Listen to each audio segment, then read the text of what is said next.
Hello. This is Ori here, sitting with David Perlman. Hello, Ori. Hello, David. Thanks for joining me. And David just did his interview with Alan. Definitely check it out. And now I'm sitting here with him, and we're here to explore. I'm very excited to see what this is going to be like. Great.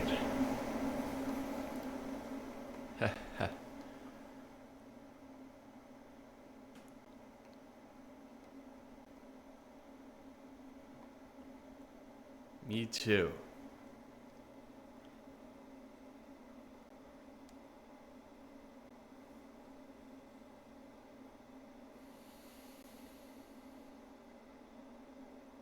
But what if we're not entertaining if our pace is slow?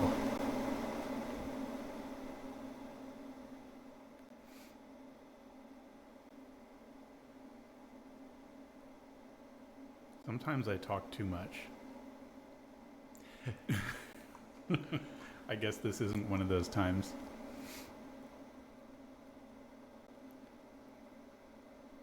I'm taking my cues from you. Mmm.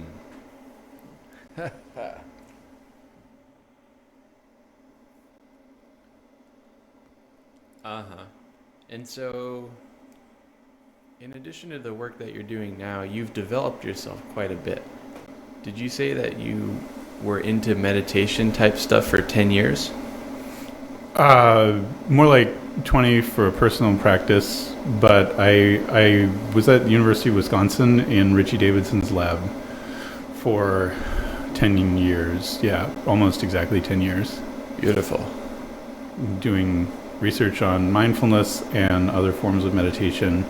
The lab is still going strong. They just keep getting better and better. They have a lot of things going on right now. The Center for Healthy Minds and Richard Davidson. A lot of interesting things going on there still. What's the most... Yes? Well, what I was going to say is that what I ended up, by the end, the part that I was most interested in was the identity part. Because, in traditional Buddhist teachings, they talk a lot about meditation being for the purpose of recognizing the nature of the self and how it is always in flux. And when you say the nature of the self, this is what people talk about now with identity, like all the things that make you who you are and that you think of as the story of yourself. So my dissertation research kind of looked at that kind of stuff. Great. And it also kind of led me into the social media and the misinformation, and because of the way that, one of the big ways that you control people is by you say things to them and then it becomes a part of their identity, their sort of tribal identity, affiliation with a particular group, and then once it's become a part of the identity, then people are unwilling to reevaluate those beliefs, like it's sort of fixed and unchangeable at that point, and then it really, becomes a part of people's day-to-day choices. Identity, identity, identity. I did say that a lot. Yeah, it's true. It's important. It's important.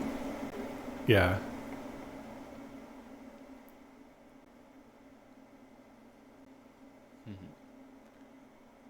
So we're here to, in the broader sense, we're here to play with identity. We're here to explore identity.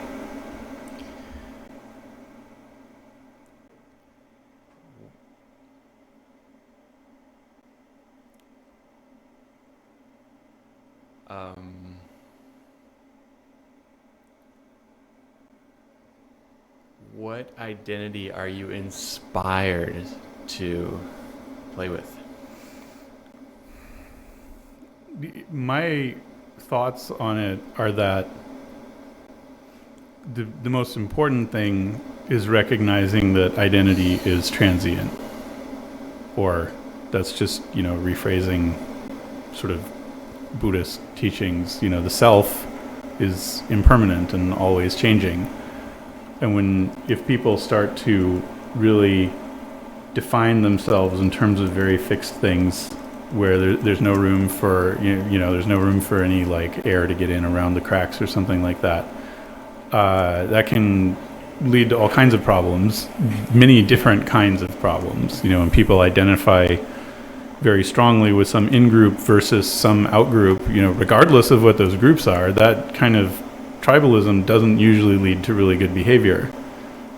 And it's tricky because one of the easiest ways to sort of teach people or encourage people to treat someone with kindness is to think of that particular person as being family or a part of your in-group or a part of your tribe or, a team affiliation or whatever, and it creates this camaraderie. But the problem is that then if you're also doing that at the expense of the opposition to the other, then you're sort of having the opposite effect in the other direction. Mm-hmm. So for instance, there's a very classic philosophically laden sci-fi novel called Starship Troopers by Robert Heinlein.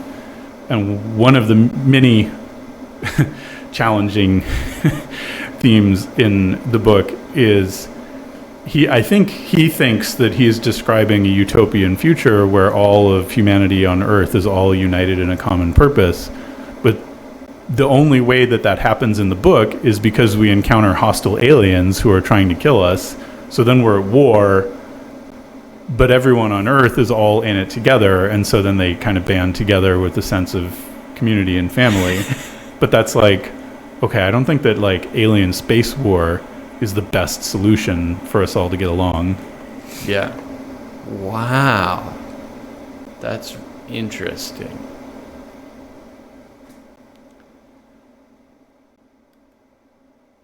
So who's cooler, me or you?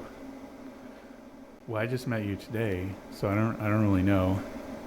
I hang out with a lot of young, hip people, so I feel really uncool all the time. Because, young people are cooler than old people, obviously. But I don't know. We got Alan grinning and enjoying himself. Honestly, I'm afraid that Alan is actually cooler than both of us. What a question. Who's cooler out of us? Yeah, I suppose that's a little unfair for me to punt that one to a third party. It's almost like what I was saying a minute ago. Well, the only way you and I can find common ground is if he's the one that's cooler. And we're on the same level. Oh, man. Alan gets... What if this creation makes us all cool?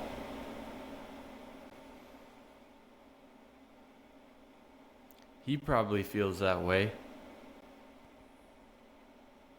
Yeah, I guess I did say that all of creation is what I think the most beautiful thing is. I guess I feel like, is cool the same as beauty? Mm-hmm. That's not really a profound question. I take it back. We have to cheer on and align with beauty, for real. But do we have to cheer on and align with coolness? I don't know what I think about that. Yeah. I have mixed feelings. Some of my feelings are cool and some of them are not so cool. Yes. So what about you? What do you think the most beautiful thing is?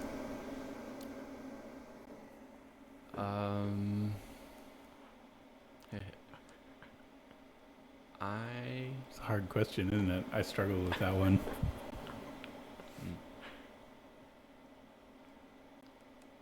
Think that the most beautiful thing is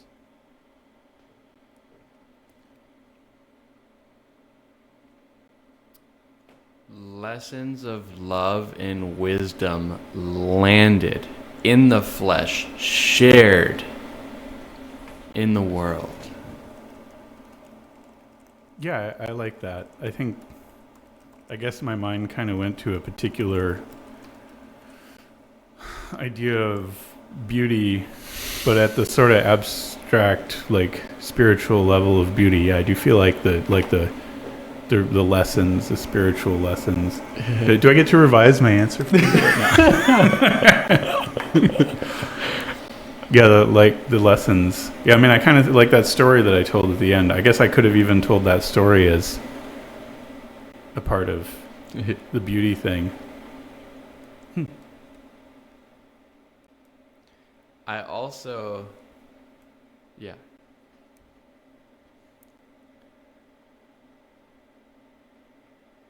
Another cool thing is your gaze.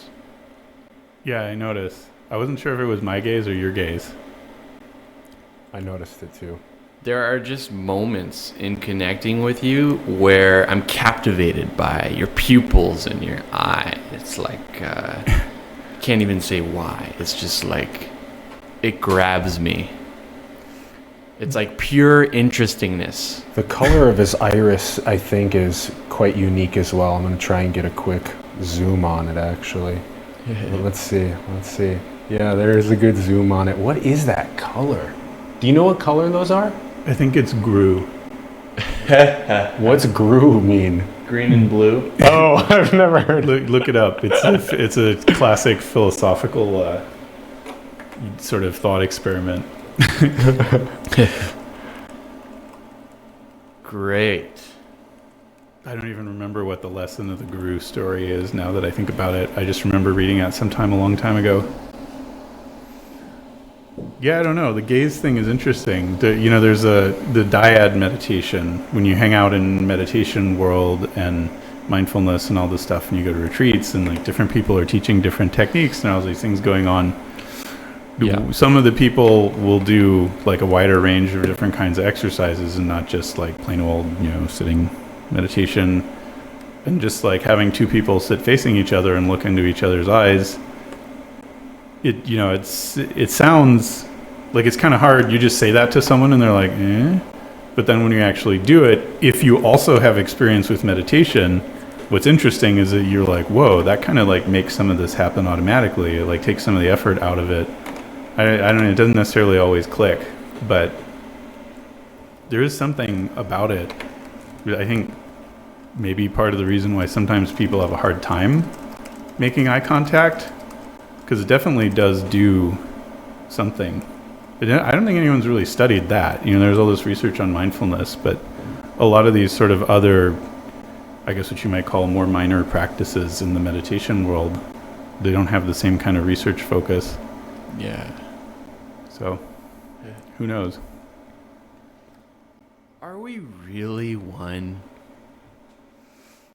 That's so funny that was the next question you asked, because when you said that about the gaze, I was thinking, there was this film that came out like 10 years ago called One, where the thesis of this documentary guy was that we're all one.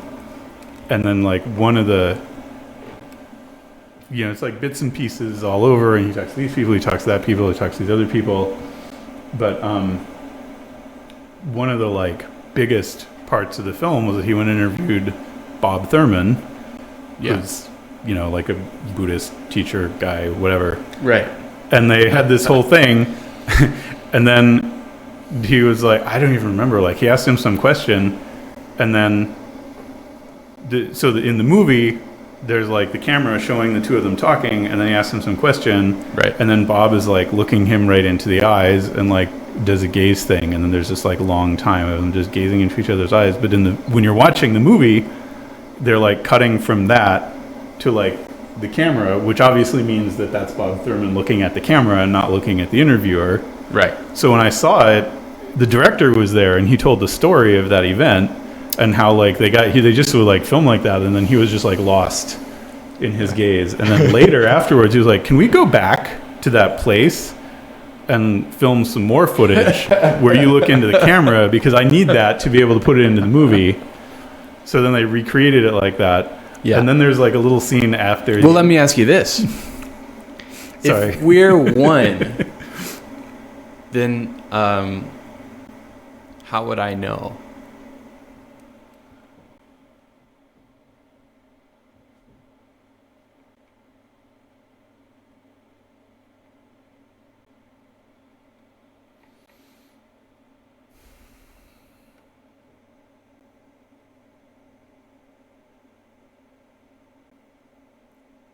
if it's the truth, then it doesn't matter if you know.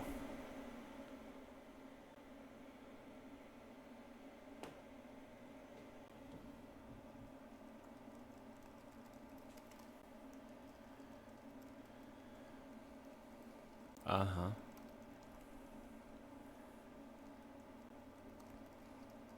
Which I suppose, given the line of business I'm in, I should probably put in a disclaimer, which is that doesn't necessarily go for mundane truths, like what is or is not actually in the basement of a pizza restaurant. What does a person who has become this realization be like? Huh. Yeah, okay, so since I myself have been practicing Tibetan Buddhism for a long time, they sure do have a lot of stories about that in Tibetan Buddhism. And they have rainbow body, and they have arhats, and they have this. What's a rainbow body, if I can pause you and ask? In some of the traditions of Tibetan Buddhism, there's the idea that when someone finally achieves full and complete enlightenment, then they do this final meditation where the body dissolves into light, and then there's just nothing left except the hair and the fingernails. And then that's like, you can find that written down anywhere. Like if you just Google rainbow body, they talk about that. Recently, I learned from talking to some Tibetan lamas that apparently the dogma or the doctrine or whatever says, well, technically the yogi or whoever, they didn't have to leave behind hair and fingernails, but they do that just to provide some relics for the people left behind, so that they have some sort of evidence or something to focus on. So it's just kind of like a thank you gift or a parting gift. But the idea of just the body dissolving into light, it's funny because then I've also read other people talking about sort of obvious parallels with psychedelic experiences where people can feel like they are dissolving into light or something like that. But then obviously you don't in fact disappear just because you drop a bunch of acid and you feel like you're dissolving into light. Right. So then who knows? In Buddhism, maybe it was one of these things in a lot of religions where they wrote it as a metaphor originally, and then later people started to take it literally. I don't know. Do we get to achieve rainbow body? My guess would be no. Especially because of what I just said I'm not entirely convinced that it wasn't just a metaphor anyway. But if I got to see it, that would be pretty cool. Yes.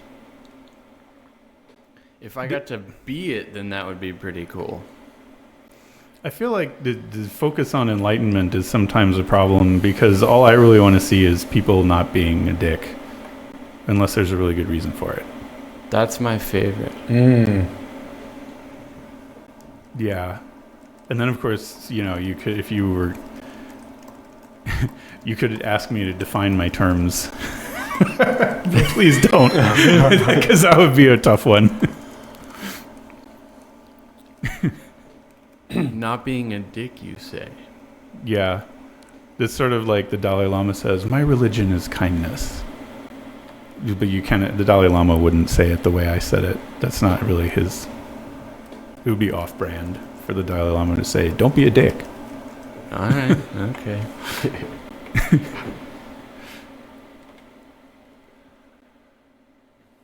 Sometimes I'm kind of a dick.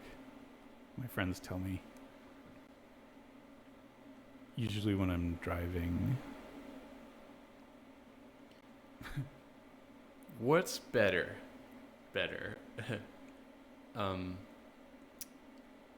Feeling like you're one with everybody and everything, or owning your shit and being humble? Better for yourself or better for everyone else? Because the latter is definitely better for everyone else.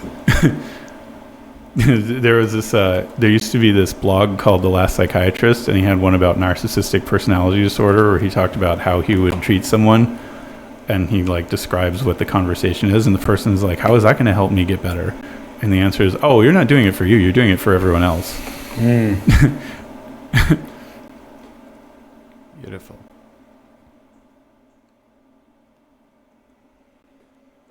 But that's kind of the point then.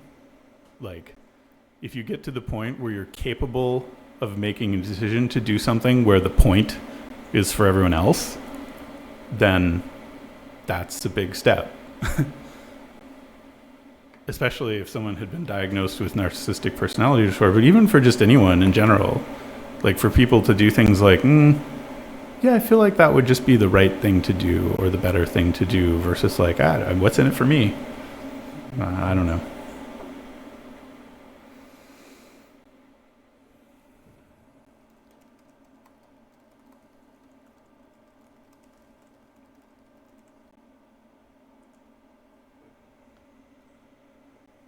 The right thing to do. Yeah, that's a loaded phrase too. Yes. It's almost like you start talking about these things and like every single word of every sentence is a rabbit hole you can go down, which is great because it means that the philosophers still have jobs after, 4,000 years or whatever.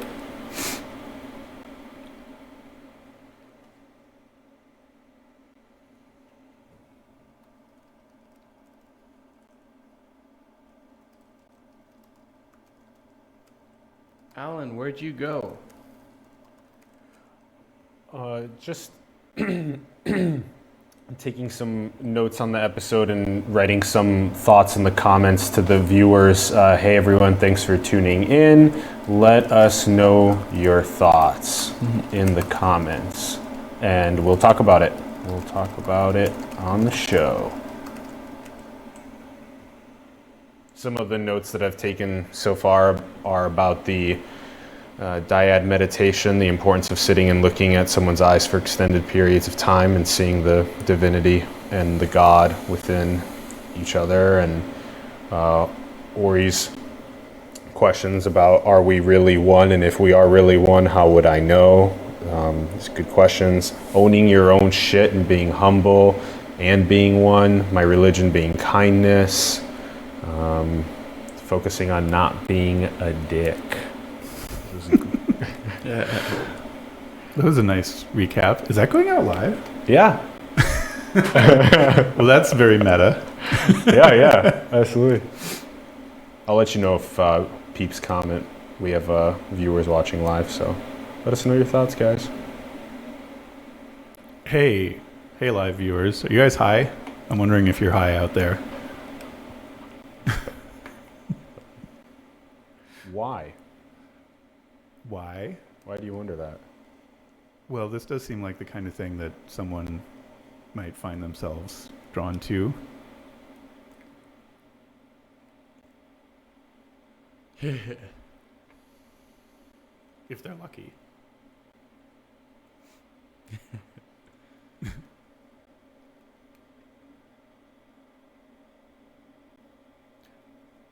I had a thought. I wonder, I was telling about that documentary and the Bob Thurman thing. I wonder if I gaze at the camera, if that works. Wow, it's really not the same. Yeah, and it's so not the same as looking at a person. But what if I just pretend?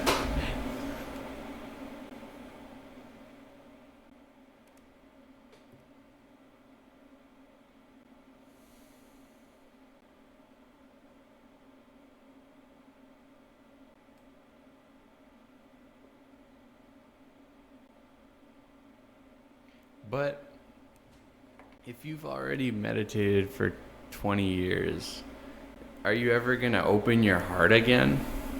Nah, overrated. I'm just messing with you. I don't know. What do you mean by that? Are you saying that all that meditation is going to close off my heart? Is this a jab at CEOs who meditate? Well, people in general in the Silicon Valley, in this great awakening in the culture of people, influencers and cool people. There's a God, I wish I could be an influencer. Well, you're on the show. But so there's this aspect of people who have realized something or meditate where they're like free or something? I don't know. One of the things I learned from not just like practicing meditation and going meditation retreats, but like getting into this meditation and science community, like it gives you a different cross section of the community. And I realized that there are plenty of people who practice meditation who are not that great. And in fact, one of my fellow grad students published a really good paper. I think it made it into a paper, or maybe it was just a conference abstract. But she looked at some data and basically kind of had this hypothesis that some of the people we were looking at who were Americans who were really, really serious about meditation practice, they were actually scoring worse on certain psychological measures, but they were getting better over time. So she sort of had this suggestion that like, hey, maybe if somebody in America decides to get really serious about meditation, maybe for at least some of those people, it's because they got problems and they're looking for solutions. Whereas, in some other country, people just, they just send their kids to the monastery or whatever. It's just like a cultural norm. And I guess for me, the main reaction that I had to her findings on that was, yeah, I guess I feel like I started meditation because I was messed up. So seems legit. Yeah, I don't know. But there's also, just people. There's a classic text called Words of My Perfect Teacher. And one of the things in there they talk about is how the practice of meditation softens up your mind like rubbing oil into leather. But yeah, the leather of a butter horn, because in ancient Tibet, one of the standard things that they had was they would have like a little crescent moon thing made out of leather, and they'd fill it with butter, and that yak butter, and then they would sew it up, and then they would have like a whole bunch of those strewn along the side of their horse for long travels, because seriously, they did not have a lot of choices when it come to food in Tibet, and leather crescents filled with butter was one of their best bets. But then they kick around, they take the butter out, and then they reuse it as a butter container, and after a while the leather gets really stiff. So with that context, this teaching is like, but if the leather's too stiff from butter, then more oil isn't going to help.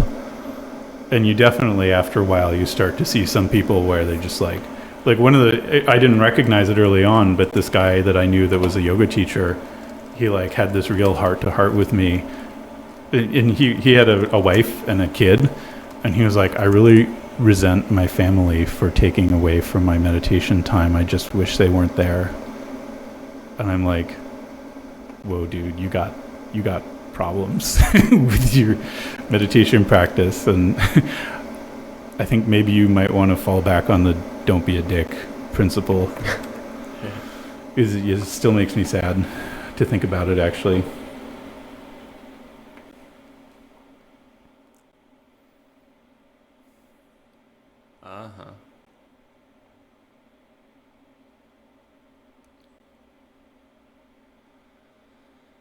What do you think, Alan? Meditation softens your mind like rubbing oil into leather, but the leather can't be too stiff from not having any oil for a long time. No. If the leather is too stiff from having too much oil. Oh, leather. Oh, interesting. Yeah. But would oil won't help. Would it be both then? That if you never oil to soften the mind, but also if you oil it too much? Oh, interesting. Ori, what do you think about that?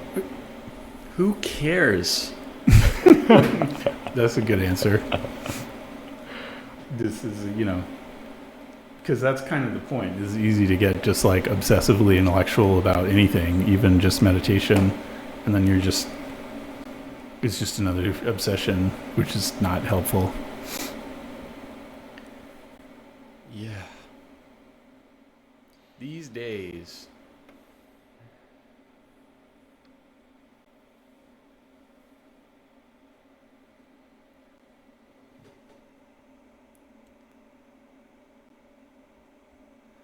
I'm alive about being meditative in the world. and meditativizing the world. So there's like a traction goal. There's like a real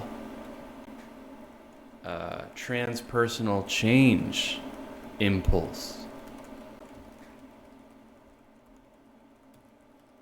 That's kind of the opposite of the extractive attention economy. Yeah. Beautiful. Yet, there is this movement where our systems might, and our hierarchies might empower something new.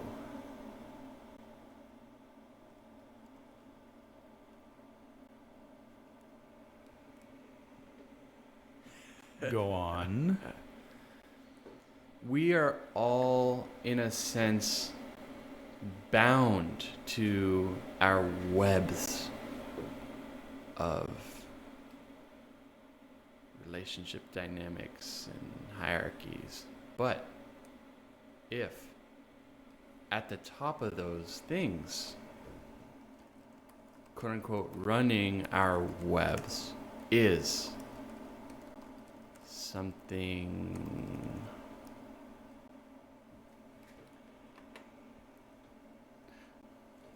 I'm holding myself back from making a Stephen King joke.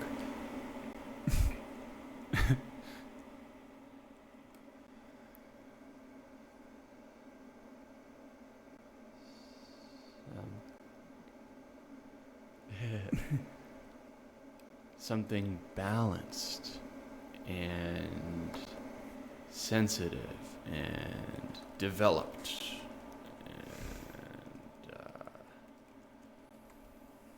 Then we have a next world.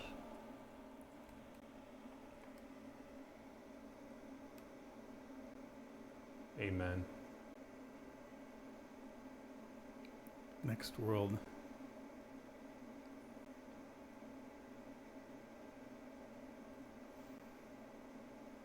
So that's the vision. And thank you and you. And you.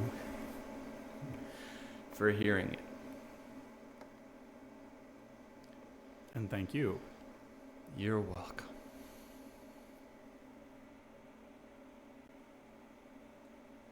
Couple comments. Angela is watching again. Lol, I always chuckle when Ori is on. He is so intense with his silent presence.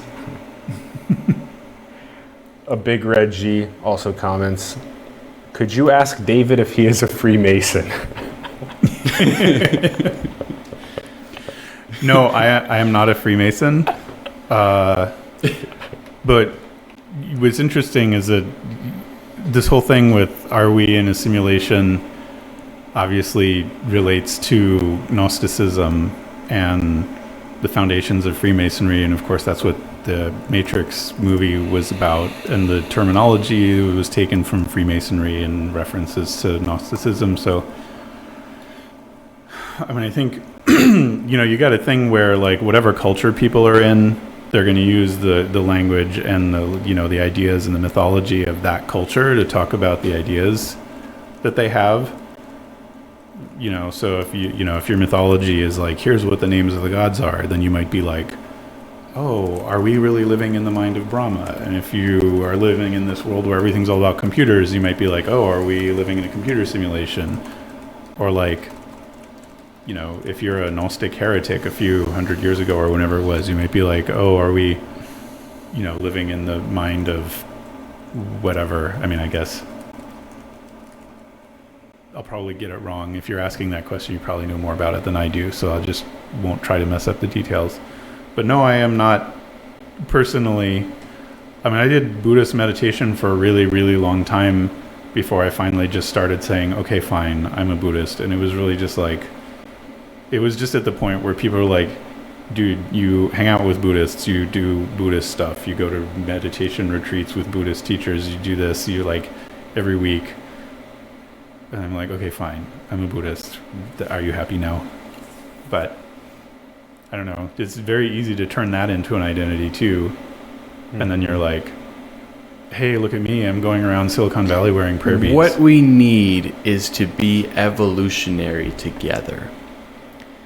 That's the coolest identity. Does that mean survival of the fittest? Well, You can just say, no, I think that's not what you meant.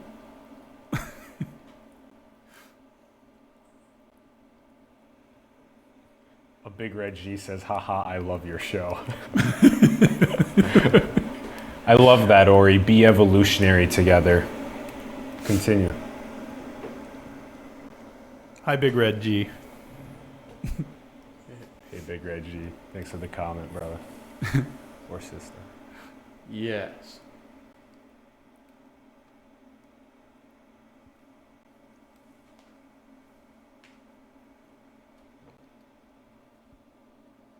Hi, Angela. Also, by the way, don't want you to feel left out. Yeah. Yeah, hey, Thank Angela. you for greeting our viewers. And I recognize these names too. They're not one-timers. Yeah, they were just here yesterday. They're part of the movement. Cool. Well, What is that movement, Ori?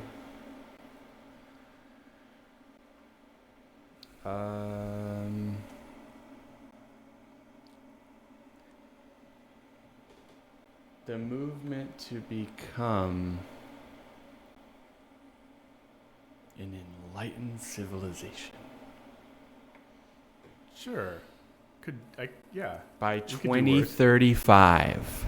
2035? Why? What happens in 2035?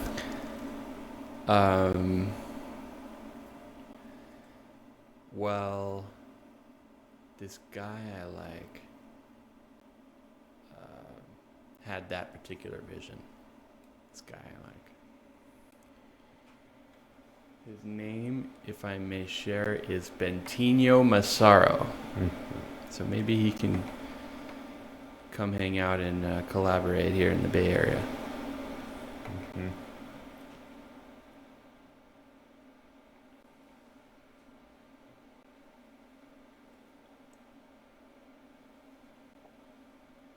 Anything else alive for you before we wrap up?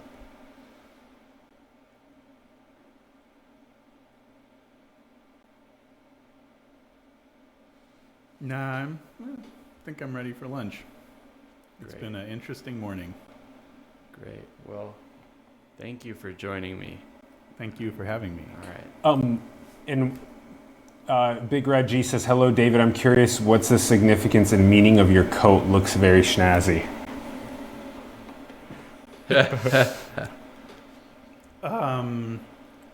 So the first talk that I gave to a military audience was at Naval Postgraduate School in Monterey.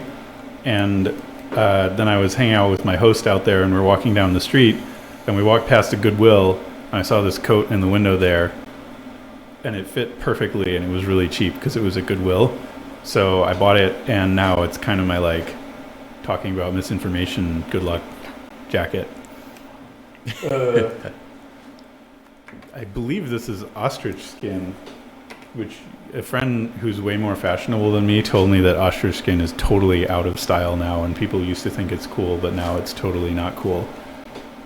But I guess as a thing that is, as my misinformation good luck jacket, I think I can hopefully get a pass on being up to the minute on the fashion choices. He says, very cool, haha. So, thanks for sharing. Excellent. Yeah. So, Alan, now are we good to wrap up? Yeah. All right, cool. Thanks everybody for tuning in, and we'll see you soon. Let us know your thoughts in the comments below.